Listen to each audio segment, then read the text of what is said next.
Hi everybody, welcome to Introduction to Logic and Critical Thinking. My name is Dr. Alex Scavone. And today we're going to introduce the course, go over some general housekeeping and tips for success in the class. And basically to get an understanding of the value of and act of performing logic and being good critical thinkers.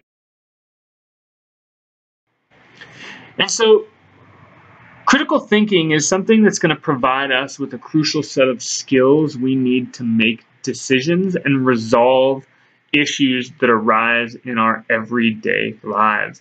This is a class that is perhaps more important than many of the other classes you take, because with logic and critical thinking, I am going to be attempting to teach you the proper way to think critically. We often think that critical thinking is something we just happen to do. Those of us who overthink things, we think about something constantly. That doesn't mean we're being good critical thinkers. Critical thinking is a process like logic and requires learning how to think. It requires doing the process correctly. And believe me, there is a right and wrong way to think critically. And so this course is going to be geared towards how we go about thinking critically, the pitfalls of being critical thinkers. We are going to be analyzing arguments in this class and beliefs. How is it that we can justify our position about beliefs, our arguments? How can we feel confident that we are using reason properly? Now, in this course, we will be having discussions. We will be doing assignments. There will be quizzes each week. There will be a midterm and there will be a final. So please, this is an online course. Make sure that you are looking through the course homepage. You are getting yourself familiar with Canvas, looking at the syllabus, being aware of the due dates of each assignment or assessment for the week. And if you have any questions, please feel free to email me or later in the term, I will be setting up Skype sessions so that we can talk via video chat. And so if you have any questions, you'll be able to ask them there. Now, one big aspect of this course is our ability to understand logic. And logic is the most crucial part of being a good critical thinker. It requires good analytic skills. And so what logic is essentially is the study of the methods and principles used in distinguishing good from bad arguments. Now, arguments are not those types of things that we do with our family at Thanksgiving or Christmas. This is not bickering back and forth. This is asserting a position. Making an argument is asserting a position and then defending that position with reasons. So anytime that you make an assertion and defend that assertion, you are making an argument. There should not be a negative connotation to this. For instance, if I said that the Yankees are going to win the World Series this year because they have good pitching and good hitting, this is an argument. I am essentially saying that because they have good hitting and they have good pitching, they therefore will win the World Series. I can also make an argument that my parents should let me borrow the car. They should let me borrow the car because I have somewhere to go. I am a responsible adult. I currently do not have a car, and they do. And it is in their best interest to let me borrow that car. So I am making assertion that they should let me borrow the car, and I'm providing research. I'm providing reasons to defend that. Now, throughout this course, when we deal with arguments, it's important that the reasons that we use to defend those arguments are expressed in the right sort of way. And this is how critical thinking and logic works on a systematic basis. There is a specific process in which I go about expressing and defending an argument. And if I do so incorrectly, my entire assertion is poorly set up and ought not be believed.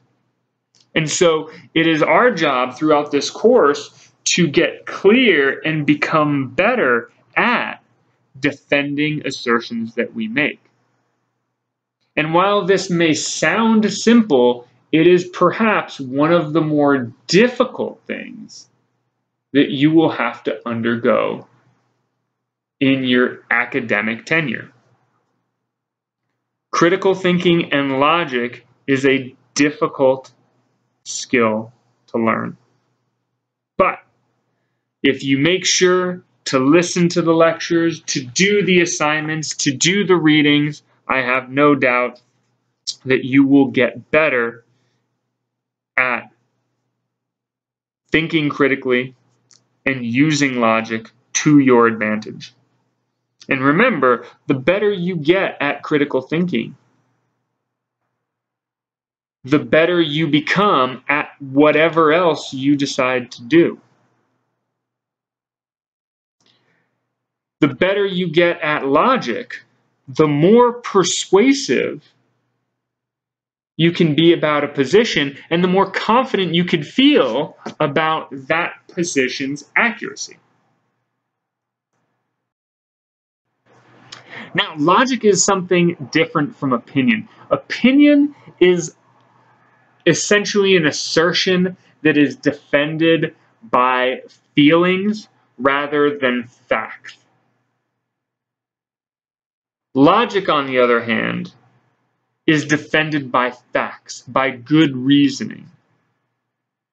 And we will talk about the difference between those as we progress in this class.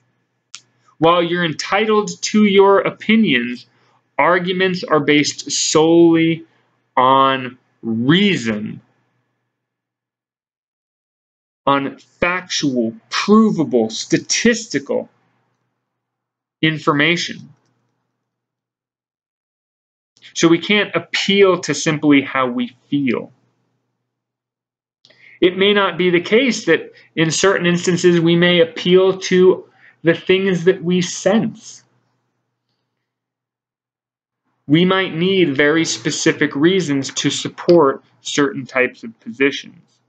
And as we go forward in this class, you will learn what types of reasons to use in different instances. And so, moving forward, it's important that we establish characteristics of being a good critical thinker. And those include your analytic skills, your ability to do logic. It will include your ability to communicate clearly and consistently. The clearer you are about an argument, the clearer you are about a position and its reasons, the easier it is to justify and the more sense it makes. You will need to be better or gain a skill of doing good research, being able to gather and evaluate information accordingly. Arguments are going to be expressed in this class, and it will be your job to evaluate those. Determine whether or not they are good or bad, strong or weak, valid or invalid, sound or unsound. All terms that we're going to cover later on in this term. Being a good critical thinker will make you more tolerant and flexible of ambiguity. A lot of the stuff that we cover in this class, a lot of arguments are often twisted or ambiguous. And you're going to need to be flexible and adapt to changing situations and recognize inherent ambiguity in arguments and human existence in general. In addition, we need to be open-minded. Now, in this class, we're going to discuss a lot of different arguments, and some of them are going to sound very weird, but it's important that we keep an open mind. Again, that we're flexible, that we don't make judgments too quickly. We need to put away our emotional responses. There will be arguments that are going to sound weird. They're going to sound crazy, but they'll be good. There will be arguments that sound good, compelling, that are terrible. And so we're going to always need to keep an open mind.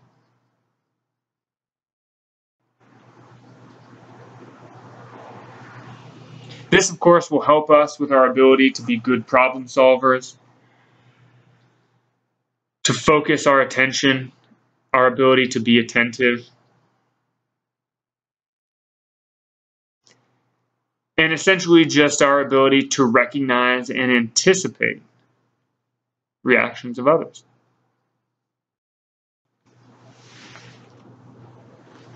And so this course is going to help us indirectly with learning about any other topic that you choose. It will give you the tools to make and defend assertions and to critically evaluate arguments and assertions made to you. Whether political, social, religious, anything can be an argument.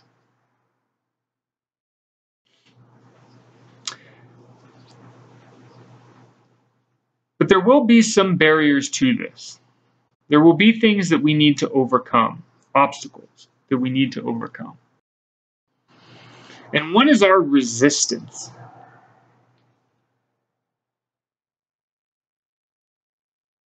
We don't like to be wrong. We don't like being challenged. And when we are, we often exhibit a resistance. We often get defensive.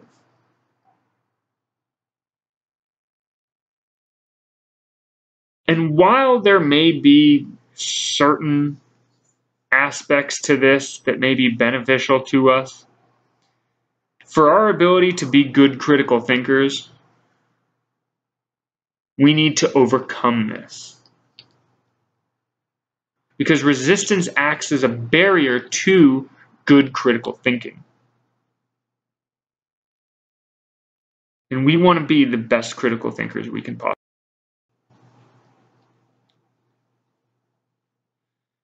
Of course, we've heard of different types of resistance, whether you're being avoidant, whether you're angry, in denial. These are the emotional, behavioral responses that we are looking to overcome by being good critical thinkers. When we are being good critical thinkers, we don't have to avoid. We can move headlong right into the argument. We can feel confident about our reasons and our assertions, and the defense of those assertions. We can accept the fact that there's a level of ignorance in some of the things that we say, and we can work to overcome that. We can work to overcome distractions that prevent us from thinking clearly about specific topics.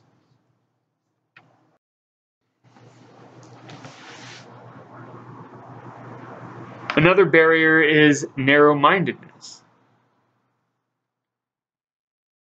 Feeling too rigid in your beliefs. Again, with good critical thinking, we need to be open-minded. We need to realize and recognize that when it comes to our understanding of the world, our beliefs can become very problematic. And things that we think we know about the world, well, when we start to analyze why we feel we know things and what our arguments are for our understanding of the world, we'll see that there are problems with those arguments. And so being a good critical thinker, by thinking logically, we'll be able to accept that we may not be right. We'll be able to accept other positions, gain a sense of awareness of different perspectives. We'll see the strengths in our arguments, but we'll also see the weakness. We'll see the strength and weakness in others' arguments. And through that, we'll be able to determine why we think the things we do based on the information that we know. We will avoid being caught up in our own lives and realize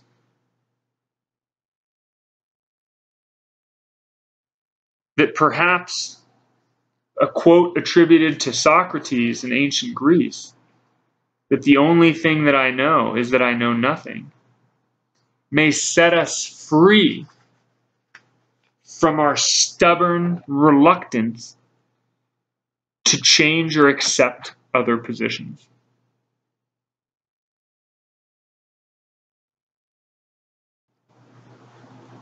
We need to be able to avoid rationalizing our own poorly formed arguments. It's often the case that when we're faced with difficult choices or decisions, we try to rationalize why we did what we did. But what ends up happening is we get caught up in doublethink. In that we try to rationalize a certain position, but it actually causes us to contradict some other position held by us. But our goal is to rationalize so that our positions become consistent, so we feel confident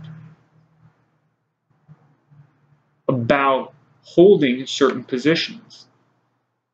It's okay to be wrong. It's okay to not know things. It's often the case that when we get in an argument with somebody, we feel as though their disagreement is hostile. We feel that if we're proven wrong, we're less of a person. No. If you're wrong about an argument or a position, you should thank the person who's arguing with you. Because now you don't need to hold a foolish position. You're able to grow, you're able to learn. It's ridiculous that we would feel so passionate that we're right.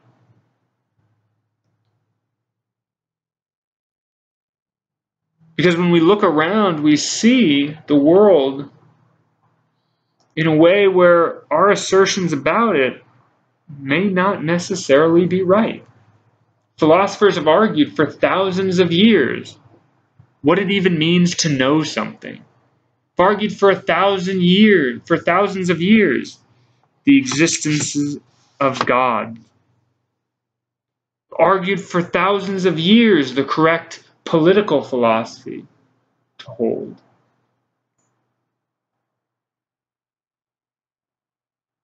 It would be immature to suggest that my particular belief now is the definite right answer. We need to hold our assertions and our beliefs up to logic.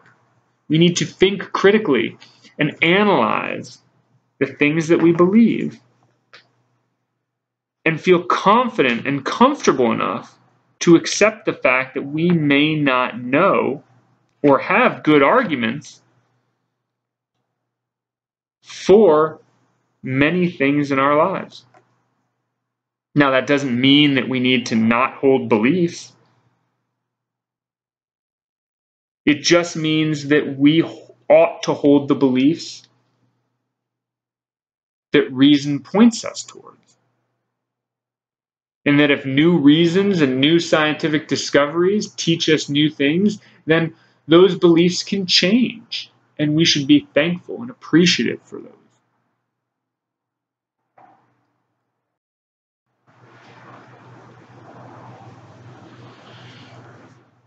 It's important to note that when people change their behavior, changes in their beliefs often follow. And this seems to work the other way around as well. When our beliefs change, our behavior changes. So in this class, we're going to have to alter not just our beliefs about our beliefs, but our behavior and how we deal with argumentation. How we deal with supporting assertions with evidence. And when we can do this, we will become better critical thinkers. We will become more logical. And when you're a better critical thinker, learning anything becomes easier.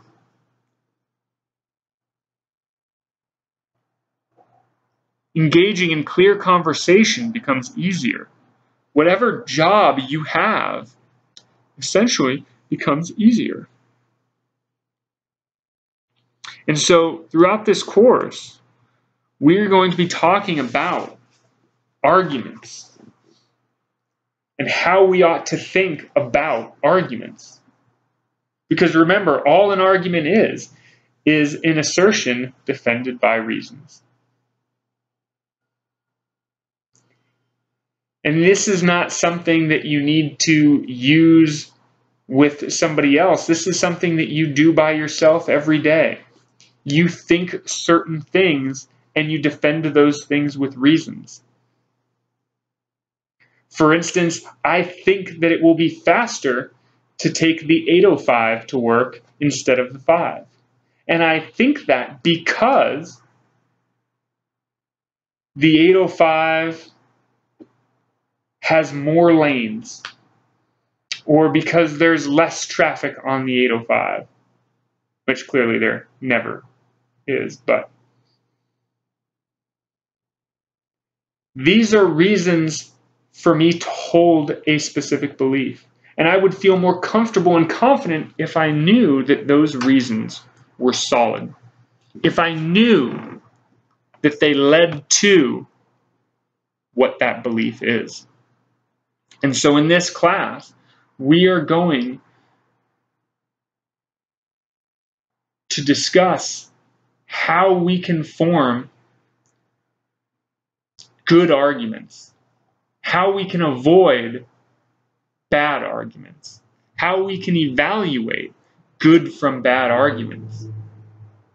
So we'll be better at deciphering good information from bad, knowing what to believe and what not, who to listen to and who to not listen to be more persuasive. And these skills are going to help you long after you graduate from school. They're skills you're going to have to do every single day for the rest of your life. So why not be better at them?